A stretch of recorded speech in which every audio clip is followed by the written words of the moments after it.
Nicanor Piñole es una de las figuras fundamentales del panorama artístico asturiano. Nació en Gijón en 1878 y estudió en la Escuela de Bellas Artes de San Fernando de Madrid, completando su formación artística en el taller del pintor Ángel Ferrand y en Roma. Hasta Piñole y Valle, la pintura asturiana discurría por unos derroteros muy academicistas, muy vinculados a ese realismo costumbrista que, por ejemplo, caracteriza a Álvarez Sala, y con Valle y Piñole, desde presupuestos estéticos completamente diferentes, la pintura asturiana se moderniza, se vincula al postimpresionismo y desarrolla un nuevo camino que será continuado por todo el conjunto de sus discípulos.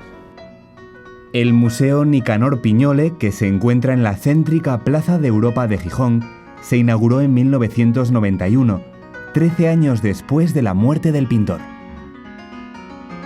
El museo cuenta en su colección permanente con una representación significativa de sus obras más emblemáticas, de las distintas etapas artísticas de su trayectoria y de aquellas distintas técnicas que el pintor cultiva, pero cuenta también con un importantísimo fondo de dibujos que llegan a cerca de 5.000 dibujos,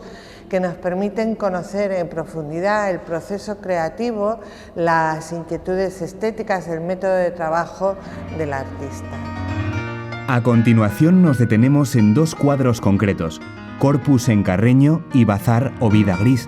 de 1925 y 1929 respectivamente. En esta obra Piñole recoge una escena festiva, de carácter festivo, la procesión del Corpus en la zona de Carrió, donde muy próxima a la villa de Prendes, a la Quinta de Chort, residencia veraniega familiar, y donde Piñole pinta sus excelentes paisajes del primer decenio del siglo. Estos paisajes se encuentran fuertemente influenciados por el impresionismo y postimpresionismo, tendencia que de alguna manera Piñole abandona posteriormente y retoma en 1925 en esta obra que incluso por la crítica del momento la calificó como el último fogonazo del impresionismo en la producción piñolística, ¿no? Se trata de recrear el ambiente festivo del Corpus, pero a la vez sintetizar todo lo característico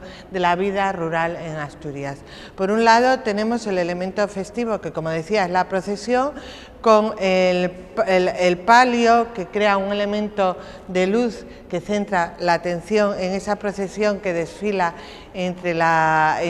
bajo el gran pino que domina todo el conjunto, y a un lado vemos la típica casa mariñana, la característica tipología de casa de aldea asturiana, mientras que en el otro lado sitúa la pomarada, el recurso, la fuente de ingresos más importante en la zona en aquel momento, ¿no? Por lo tanto, él utiliza lo que es los distintos niveles topográficos del terreno para situar las distintas esferas de la vida en el ámbito rural: la religioso-festiva, la doméstica y la laboral. Todo ello, como digo, enmarcado por ese gran pino y ese azul intenso que, sin embargo, va a ser extraño luego en la producción posterior de Piñole.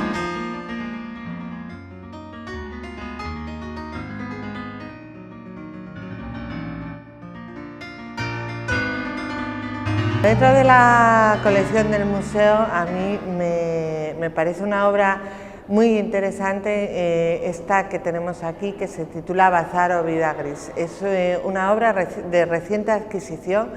Fue de estos casos que comentaba, que el museo adquiere obras especialmente emblemáticas de una etapa, y esta lo es tanto desde el punto de vista temático como desde el punto de vista técnico. Es una pintura que representa muy bien lo más característico de la producción artística de Nicanor Piñole. Por un lado, desde el punto de vista temático, recoge un tema de la vida cotidiana, de la vida sencilla, del día a día del Gijón de la época, en concreto las que se llamaban las tiendas del aire, un kiosco que se localizaba en una zona próxima de la Plaza de Europa.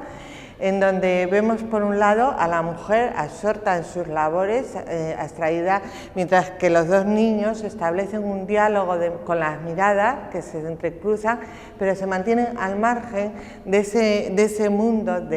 atractivo, sin duda para ellos, donde se encuentran las golosinas y las máscaras, los juguetes y aquello que más les puede atraer, pero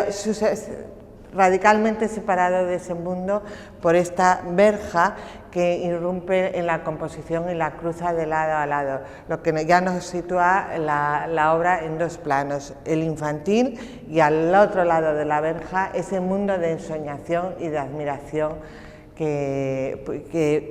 al que los niños no tienen acceso. Desde el punto de vista técnico es también muy representativa de la producción de Piñole, porque vemos que es una obra muy sobria, muy contenida, donde la gama cromática es voluntariamente escogida por Piñole para que resulte parca, sobria, donde prácticamente está limitada a tonalidades tierras y negros y grises, y donde los pocos toques de azul y de rojo marcan elementos de contraste y estructuran la composición con ejes muy claros, unos horizontales y otros verticales, en tonos azules, mientras que el rojo permite crear centros de atención. Por un lado nos conduce la mirada hacia las máscaras y por otro lado también nos lo conduce hacia la zona de frutas y hortalizas.